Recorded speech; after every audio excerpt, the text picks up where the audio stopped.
Simpson. And Japan have gone absolutely without lead. This is Whitmore. Hall and Gale both available. It's still Whitmore. It is the Reggae Boys who take the lead. Ball chat.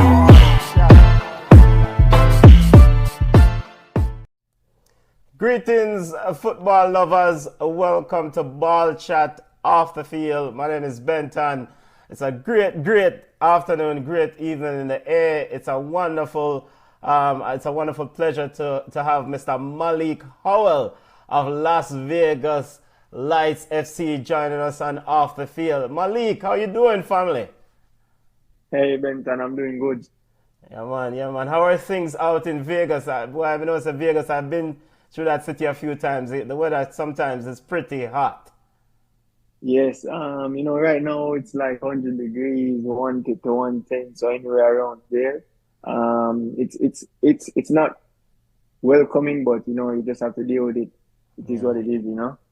And just kind of on the side discussion, in such conditions, how you prepare? I know you guys have a game coming up this weekend. You guys have played 13 games so far in the USSL season, of course, practice. In such conditions, how do you keep yourself ready and prepare for game day and practice itself? As you know, the coaches take into consideration the heat and everything. So, basically, the training session now that it's getting hotter. Yeah. The heat is rising. The training session minimizes. So we don't usually, it's sometimes 1 hour and a half. But now, before it was 1 hour and a half, before it was the heat was at stake. Now it's like 35 to 50 minutes long. But on certain days, like today was an intense day. So if we have a game, the next day is off, come back Monday, it's kind of like then we get into it like it's more a longer session. Okay. So it depends on the game, but the sessions are not as long anymore. Probably twice a week we get a really intense session, but nothing that will fatigue the body because of the heat already causing that. Yeah, big up. All right, great to know and glad to know that you guys are taking care of yourself. I know that with the heat and all that stuff, it's difficult conditions out in Vegas this time of year when the temperature turn up, and it will get worse as we go through into the summer, so you don't know how you go.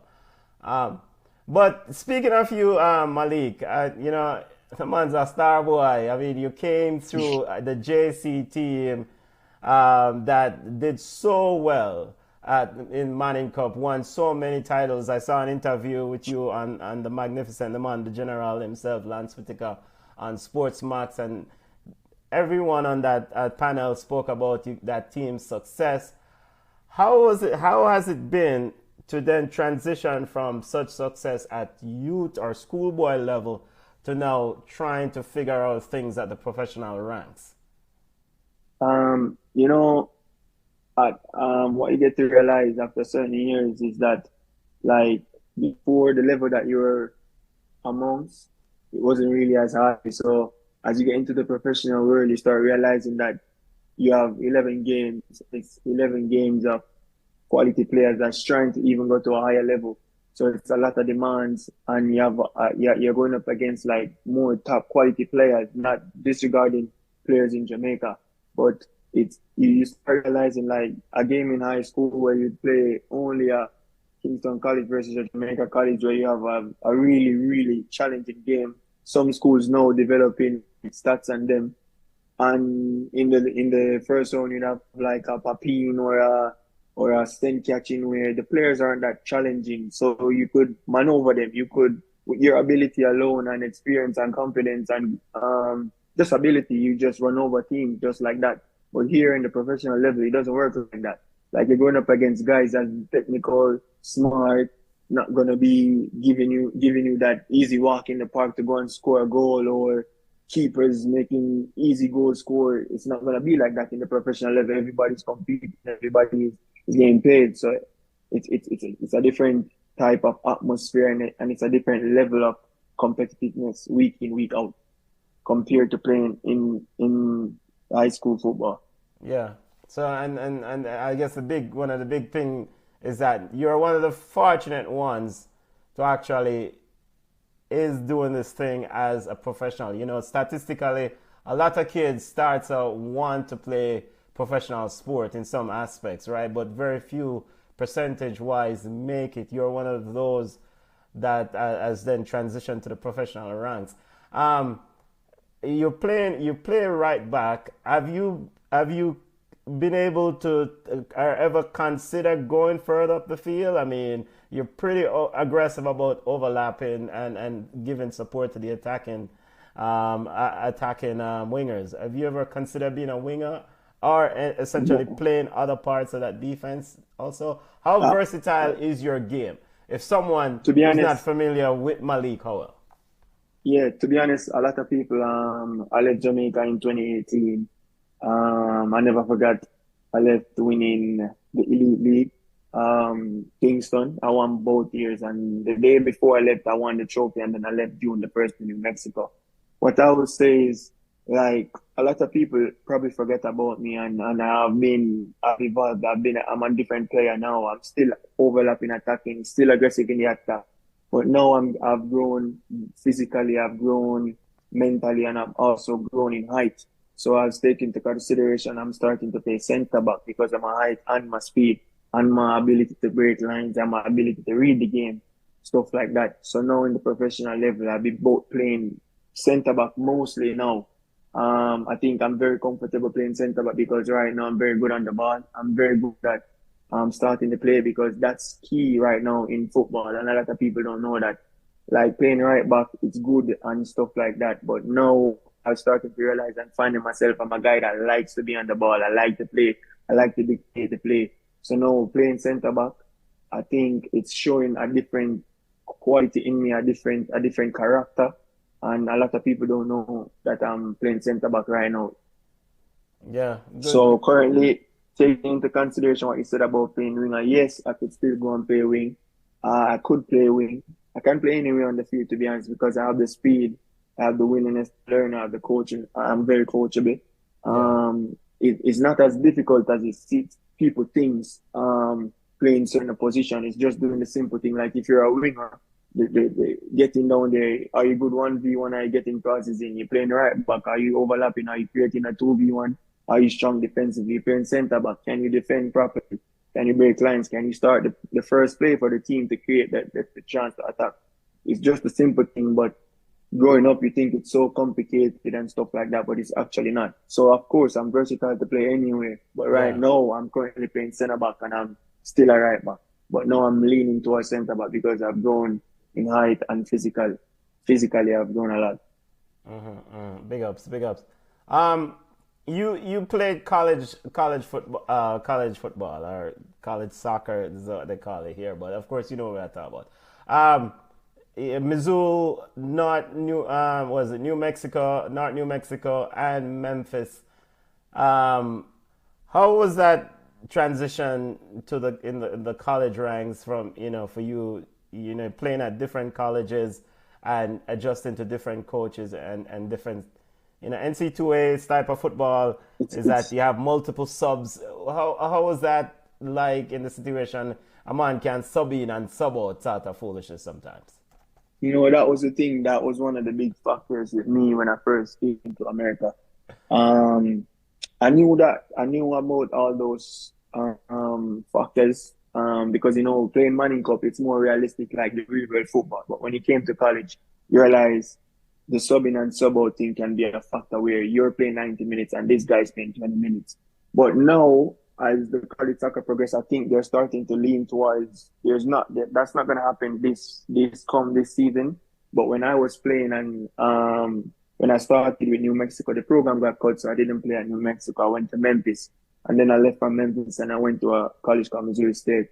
For me, it was very challenging in a sense where you're playing 90 minutes, as I said, and if I was going up against a team like University of Central Florida, SMU, South Methodist, South Florida, sometimes some ranked school like Xavier and them, it wouldn't be fair for me because my school wasn't one of the strongest. The school I went to, Memphis, it wasn't one of the strongest, and that was because of New Mexico got cut, And that was the only option I had at the time because it was too late for me going to another big school because those schools had already filled their spot. So I was in an unfortunate situation.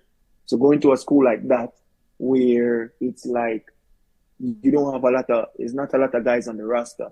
Because, like, if you go to, like I'm saying, you're playing against a top school, a Central Florida, they're at top 10. They take out a winger, they put in another winger. It's like you're going up against a Tariq McGee and they're bringing in a next Tariq McGee and they're subbing back out and they bring Tariq McGee again in. Some players say it kills their momentum, but for you as a player that's playing 90 minutes and they're constantly bringing in a fresh guy, it's like you're at a disadvantage, but you just have to deal with it. And that's the difference when you're at a lower school compared to a top school and not having that roster with a lot of ability to go up against those opponents. Also, playing at those schools, you're starting to realize certain things. Like, I used to go to Jamaica College. I would tell my friends, like, when I went to the university in Memphis, I was at a team where they didn't possess the ball. So for 2 years straight, I was at a team where it was like, you have the English League, Manchester City. So that's how I viewed it. You're at a team that has a low block, they give up possession. I was at a team that gave up possession, coming from a school that had possession. So it was very difficult for me. And the first year I wanted to transfer and go to a different school.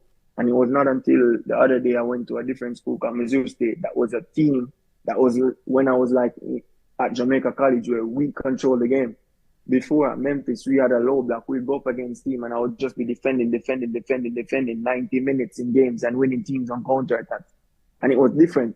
So as a player, you're coming from Jamaica, you're at a team that has possession, and then you come to college and you didn't know that, oh, boom, you're going to play on a team that doesn't keep the ball. It's a different mindset you have to have. And you have to give up something. You have to be selfless now because it's no longer about you, it's about the team. So that's something else you have to learn. And it's not every coach is like that. Some coach wants to play a low block. Some coach wants to play possession football. So it's different scenarios that when I came to college, I started realizing and started understanding the game, both as a player and as a coach. And I think that's something that players is going to have to start taking into consideration, moving from Jamaica if they want to go to the college route and also the professional level. Because it's not every school that you go to is going to be a team like that you expect. Because some school is just going to sit behind the ball and you're just going to have to be doing dirty work. And a player that likes to show himself on the ball goes to a school that doesn't have the ball. It's a totally different game now. It's like you're moving from, you can't see Maggie's potential if he's not on the ball. You can't see Alex Marshall if he's just defending. You're not going to see these players' ability. You get what I'm saying? So those are things that would kill a player's ability and kill a player's mindset and make them change. But you have to be strong mentally and just talk tight, dig deep and learn from it. It probably, for me, I would say it's a beneficial way moving from a possession side to being defensive. Now I have both sides of me because I feel like being at the University of Memphis, it worked on me defensively. So now I'm defensively more stronger now. As I told you, I'm a center back now, so I got defensively stronger, being a more aggressive, more patient, more winning my one-on-ones, more stuff like that, duels more. Those are the things that matter at the next level if you want to be a defender. You have to be able to do those things properly. You can't just think, oh, you're going to play football. It's not all about playing football.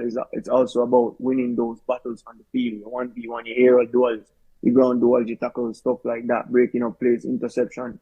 Those things matter too. Yeah. I really admire your mindset in my little Sunday league or bush league ball game. I always want to play defense. I think defenders, and I go way old school. Paulo Maldini, way Costa Corta, Marvin Hagler from Reno days. Defenders to me, people who can actually tackle and win ball, man up one-on-one and take ball off people. Shut down the big ballers and say, yo, food. You don't see a lot of that in today's game with younger kids. I know my period, everybody wanted to be an attacker, but now even I think it's a bit worse now. It shows your adaptability and your passion for defending. But on a more personal level, I mean, what made you want to become a footballer? I mean, there are so many things out there regarding that I find very impressive about you. I mean, well-spoken young man, very smart youth, You were part. You did a stint at Man City's academy, a training stint based on some things that I read. You were part of the New York Red Bulls U23 squad setup. What made you want to go down this path, Maliek? Take on this thing of being a baller professionally. My earpods just died, my bad. I think, to be honest, when I was younger, most of my family members were soccer players. Okay. And it was not until I was young, whenever kids would go to school and you had career day, my career day was me dressing up in a soccer jersey and bringing a football. So from a younger age, I always wanted to be a soccer player because I just grew up in a household that was full of soccer players. Roberto, Scarlett, Ricardo Gardner, Christopher Harvey, Jeremy Lynch, Lloyd Barker, all these guys.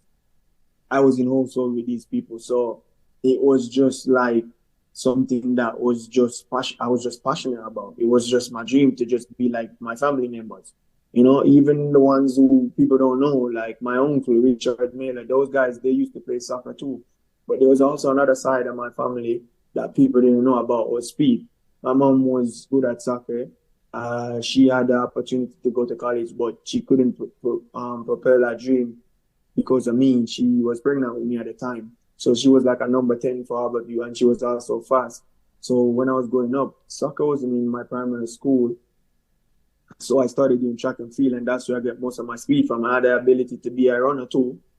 And then I just decided, my Achilles was giving way and my passion wasn't into track and field. I also did cricket, turned down national call for cricket. I was a good cricketer at Jamaica College. A lot of people know that. But my passion just wasn't into that sport. It was just into football. And that's what made me just stay committed and wanting to be a football player. Also seeing other people around me just being good and stuff like that, because I wasn't one of the best players. Like I told people, I told kids all the time, like I used to be one of those guys that probably you wouldn't want me to be on a team. But what made me different was my mindset and my determination to always just work harder than everybody else and be willing to learn.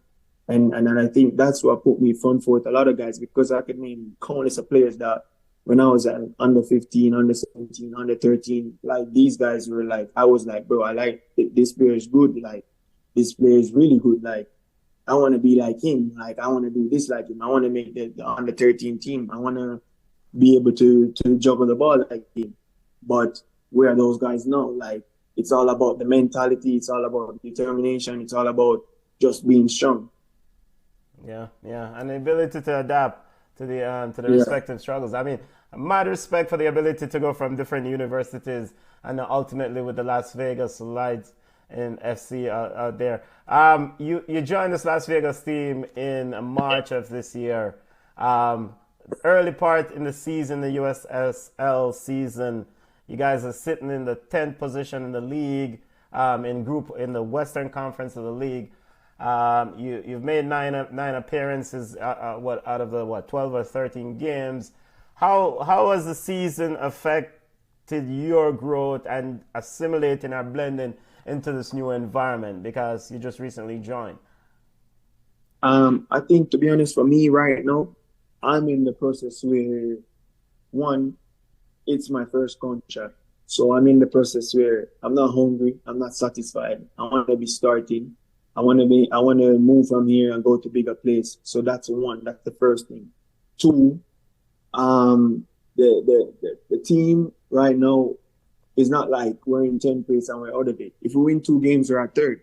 Because the league I'm in, what I'm starting to realize is like it's not easy to win in the USL Championship. As much as you have a Premier League in Jamaica where it's top team, Mount Pleasant or Cavalier, it's probably not as easy, but you have a favorite. Oh, Mount Pleasant is going to beat the bottom of the table team. Mount Pleasant is going to beat this team. They're going to be the favorite. So, no. The league I'm in, it's not like that. It's not where, oh, this team is going to run over this team. Nah, it's not like that. So that's why I'm saying we're in 10th spot, but win 1 game or 2 games, and you're right in 3rd place. And it's the goal for my team right now is to make the playoffs.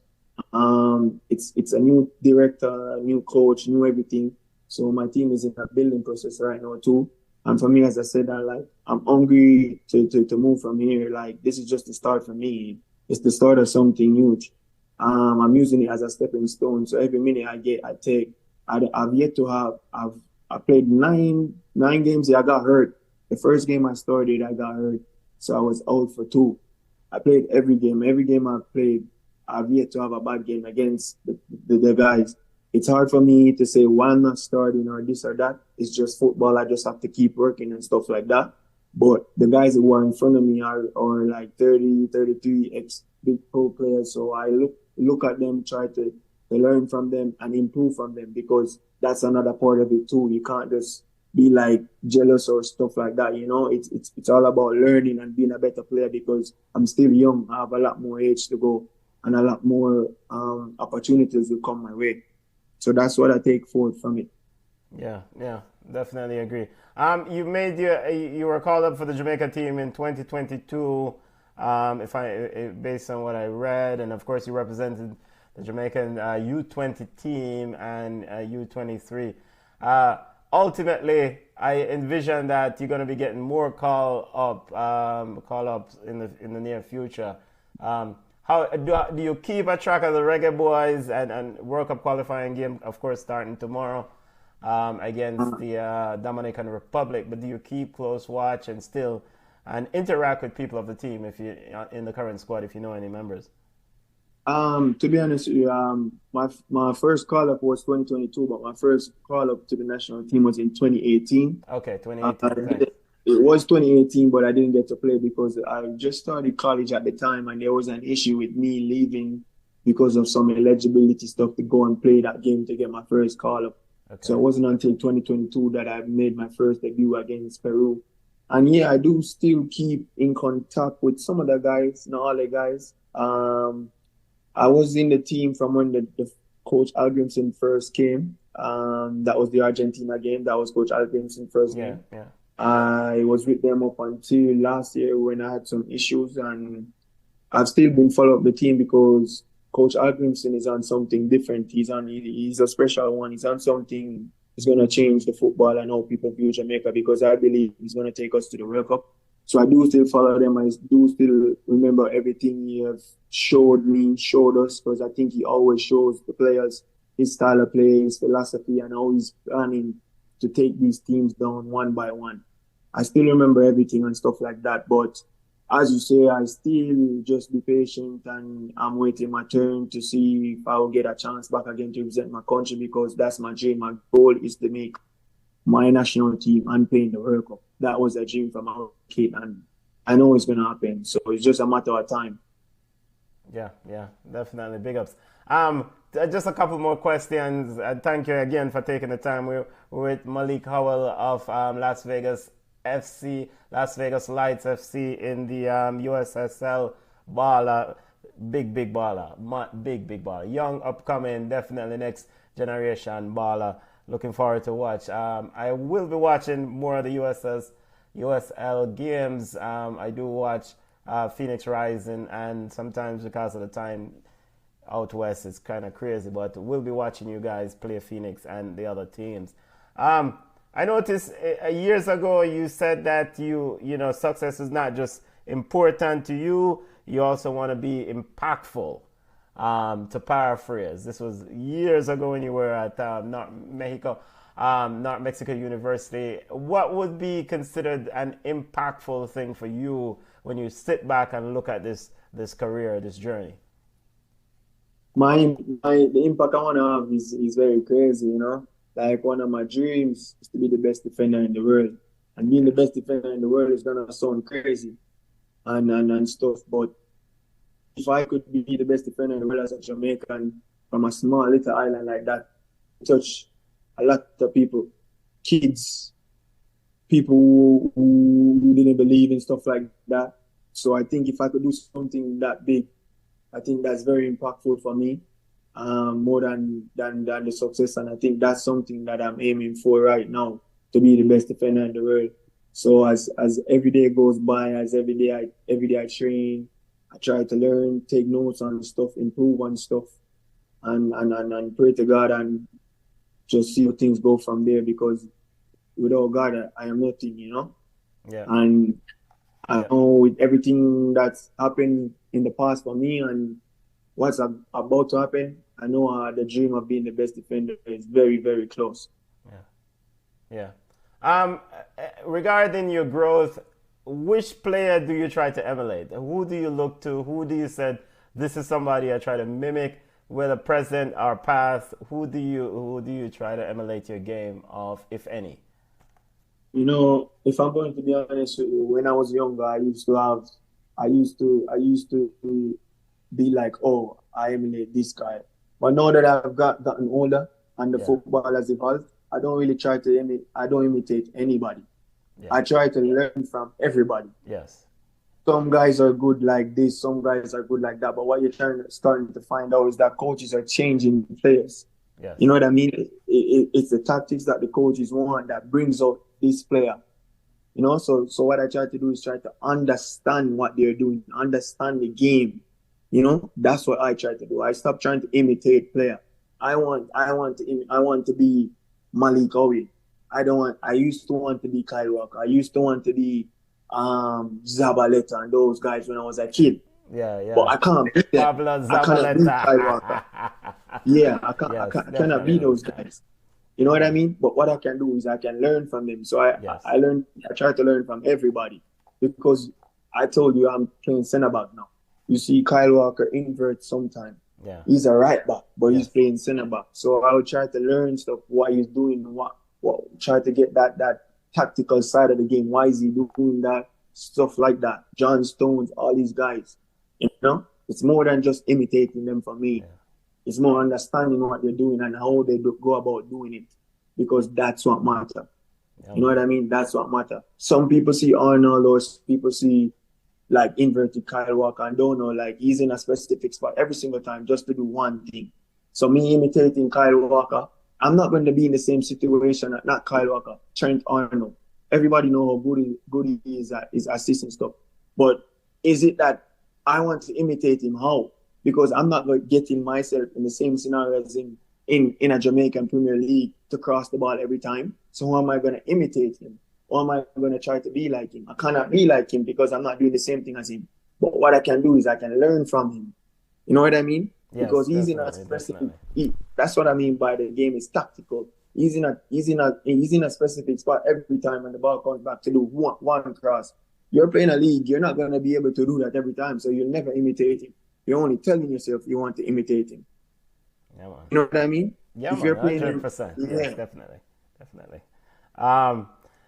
Just one fun question before we go, Maria, before we wrap up. You're there. We over Vegas. We're from Yard. Of course, you've tried through different states in the U.S. How has it been? Miss the Jamaican food, brother. Miss like the whole heap of cook up, and the niceness and the spices. How is it, being in Vegas and away from that island, that the wonderful things about the island, including the food and the aspect? It's good because my wife, I teach her how to make Jamaican food, so it's Yeah. good. It's not like I make Jamaican foods too, and there's Jamaican spots around here if I wanted to eat Jamaican food. So it's not as bad. Like, Yeah. to be honest, sometimes you have to just get out of your comfort zone and go for what you want. And if you can't be comfortable if you want to succeed, Yeah, you man. can't be. So sometimes that's one of my biggest motivation. Like, I don't care where I'm at. I don't care what I'm eating. I try to eat good, or I'll try to still get something I like. But once I have a goal and a vision on something, that's what I'm going for. The food, the country, that will come. That will come back to me. I've lived it for 17 years, so what's going missing it for 10? You know what I mean? Yeah, man. Definitely, definitely. Yo, proud of your work. I am, by the way, big up. Thank you for taking the time. Big up, proud of your work. Keep charting your road and keep perfecting your craft, Maliek.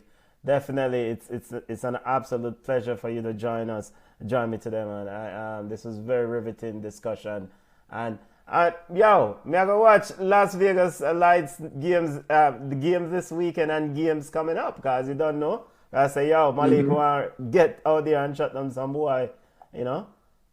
Yeah. Yeah, man. That But is it. appreciate it, family. Take care of yourself and again, tread safely and all the best in terms of the career. See?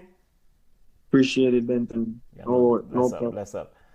There you have it, football family. A wonderful discussion with Maliek Howell of Las Vegas Light FC in the USL. Excellent player, very wonderful young man. Yo, all of us are send positive vibes, and I definitely tell Maliek to keep chatting the road and continue to do excellent work from JC, Mizzou, now to Missouri University, now to Las Vegas FC, Lights FC. So big up Maliek. Definitely looking forward to see great things from this young baller in the Jamaican colors and in big leagues coming up. Connect with us on Ball Chat Podcast, on Instagram at Ball Chat Podcast. We're on X at Ball Chat 1. We're on Facebook at Ball Chat. You can also check us out on TikTok at ballchat_podcast. Yo, family, we're gone on the road now. Bless up.